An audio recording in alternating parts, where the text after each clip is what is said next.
Taking a trip to buddy. Arby's over here. Look at those meats.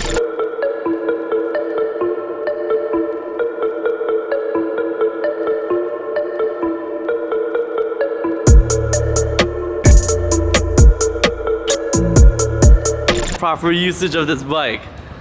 Yo! Let's him asleep. All right. Boy and shit. Okay, I don't have any new clothes. Do I need it, boy? What are you doing? Hold on. Yo, stop. Ron doesn't want to be blown up right now. Don't blow me up. Ron doesn't want to be blown up. That all right. Well, welcome back to another episode of the vlog. Today, we're working on getting our cars ready for the track. Ron has not been to the racetrack in his own car in a couple years. It's been a long time. So we finally convinced him to come out. We're going to Buttonwillow this Sunday. So we figured we'd spend the day getting our cars ready. And then we dragged Alex down here, and he's got this beautiful 135i, which was converted to 1M. Tell us a little bit about it, Alex. And be quick, because these episodes are supposed to be short. Beautiful and savagely fast. 2009 135i, full 1M wide body by Strassport. Carbon fiber roof, OEM, headliner without a sunroof, little gauge thing. My old Recaros, stop text, fixies, Arrow. CES Motorsport single turbo kit. Vargas turbo. Not our Vargas, another Vargas. Not that Vargas. This is a good Vargas. Fancy guy, BMW shit. It makes like 530 wheel on an ethanol blend. It weighs like 3,100 pounds. We got a bunch of prep to do. I gotta mount some new tires, mount all my Arrow, swap brake pads, do trans and diff fluid. I think that's it. Ron? I got coilovers, I got brake pads, I got brake fluid, I got tires and wheels to put on. Gotta drain the power steering fluid. Something's loose in the back. And I definitely have an exhaust leak. All right, so we're gonna get to it.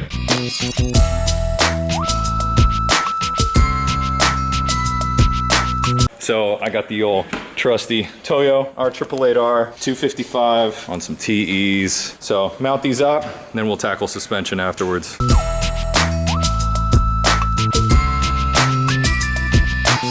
Ron mounting up some tires. I gotta get on the machine next. We got a set of BFG R1S 275 slicks I'm gonna put on the TEs. I've never ran on slicks before, so it should be really fun. And then I got my carbon deck lid with APR wing. That'll mount up. New OEM axle, because I broke an axle, put an aftermarket one in and broke it right away. So, Didn't see that coming. yeah.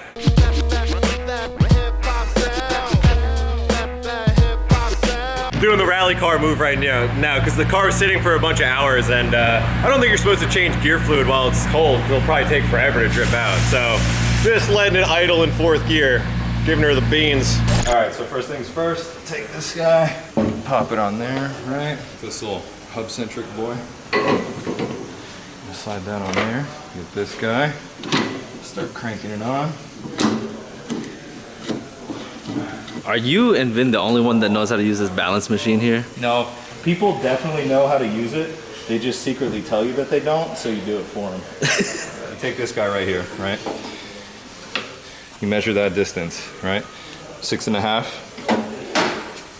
So right here, on distance, you pop that up to 6.5. That's where we're at right now, right? And you get this little caliper right here, you get the outer edge of your rim right under the lip. You measured that out. That's telling me 8.5. So that's set in here as well. Then you just put diameter 18, because it's an 18-inch wheel. All right, make sure that's tight. Let this down, hit start. It's gonna give you a little twisty twist. Look at that, right? Okay, so it says inner 50. That means half an ounce. So got these guys 1/4 ouncers. Pop off a little half for me right there. And then lift this guy up. Now, the cool part is you watch this thing right here, right? As you twist the tire.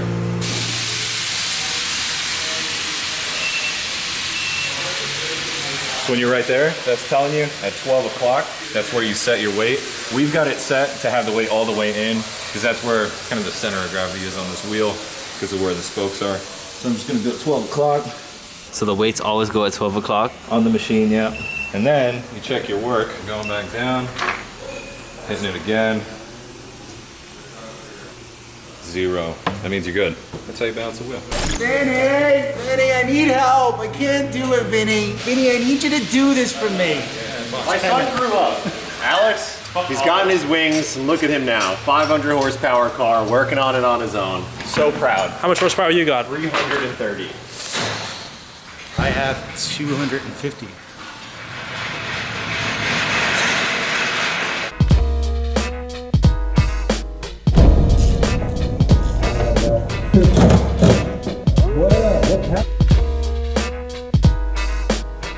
I got these online, Smoke and Deal, 900 bucks. Olin's, Road and Track, DFE, with the Swift springs. 90s up front, 10s in the back, because an Evo has different motion ratios up front. So that means up front, this mounts right to your wheel hub, right? Your motion ratio is 1. That means as your wheel moves up and down, there's no real leverage. It's right there. So in the back, your suspension's mounted a little more inwards on the arm, so that creates a different kind of leverage. So you have a lower motion ratio in the back, which means it's like having a bigger lever, like a bigger torque wrench on your spring. So on Evos, they're almost always undersprung in the back. So if you go like a 10K in the back, all of a sudden it drives from the rear a little better. It's a little more oversteery, changes the attitude of the car completely. If you look here, this is where the strut mounts to the hub, right? So really, if you're talking about leverage, there's no real leverage. It's like the point that's moving the strut is right there, right? But if you go around back, so you see that's your hub, that's your lever. The suspension's mounted inboard here. So if you think about it kind of like a torque wrench, a 1-to-1 motion ratio is if you were grabbing your torque wrench right by the bolt, you don't really have any leverage.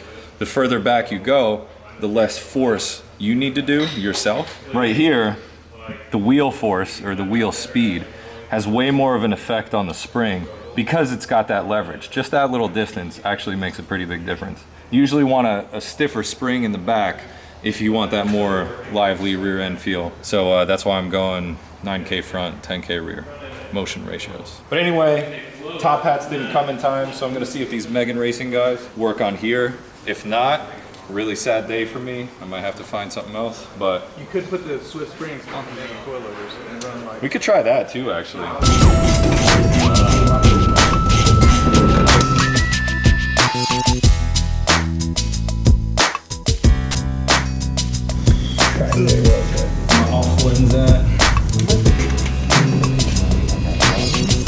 That works.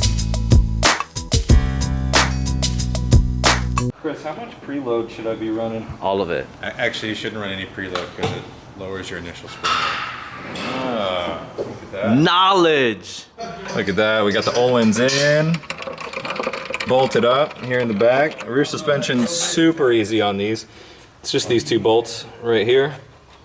Super simple. I'm gonna look up the torque specs because I'm a nerd and I like everything torqued down to proper spec. You got going on here, Axle Vin? in.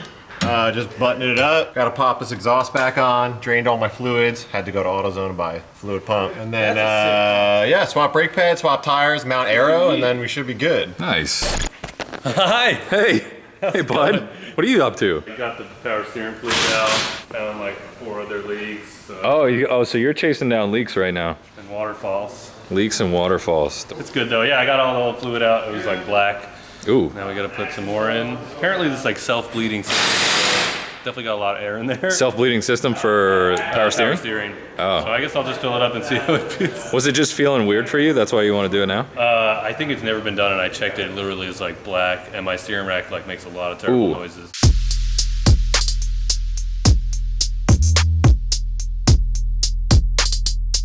Talk about your fix for the front. There we go.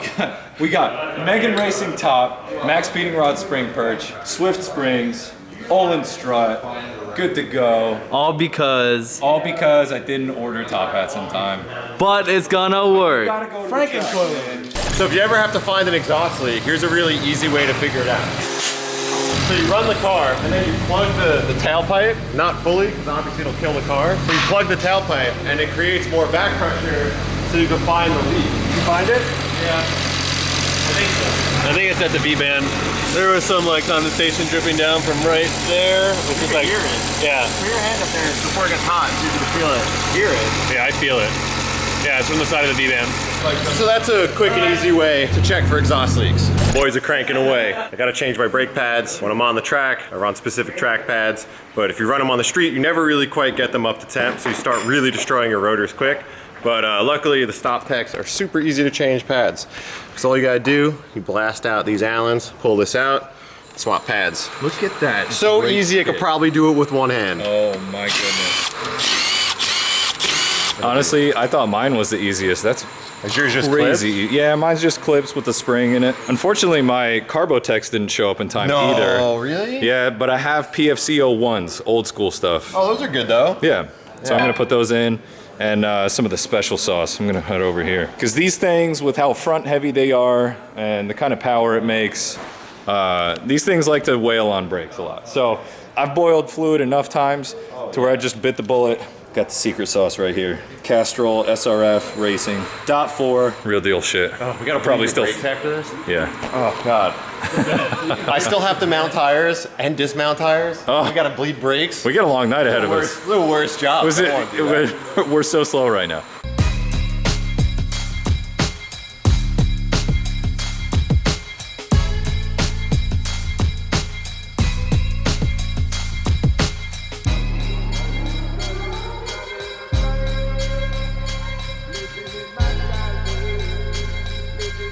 All right, so we got the splitter mounted up. These mounts actually are really sweet. My buddy's company called Build Journal makes them. Yeah, it's just a quick like slide on latch right there. Splitter goes into place, holds it down really nice.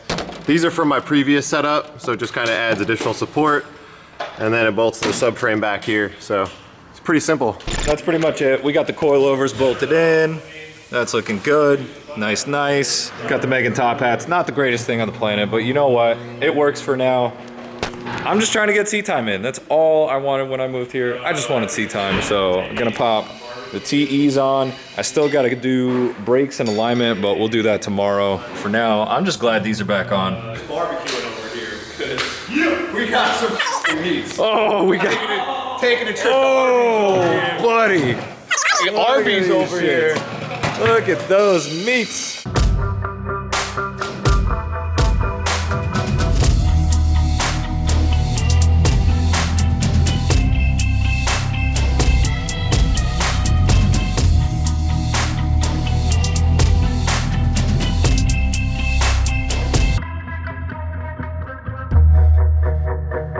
Honestly, a pretty good day. We got everything done.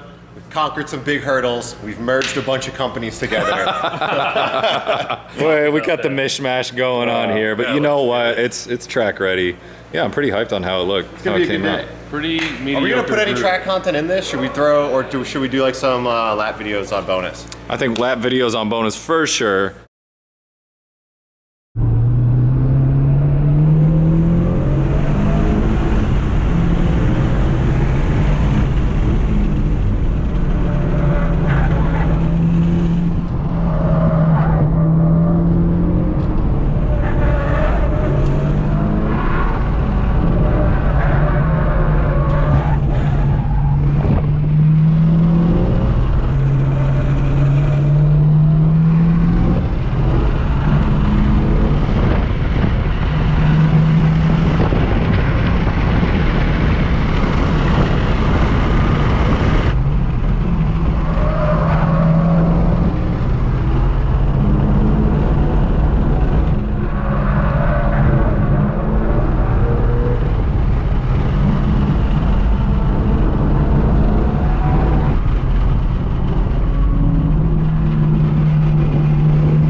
Solid day at the track. Honestly, such a great day. I'm super pumped. Yeah. It was like a dream day today for me. Hell yeah, I'm stoked.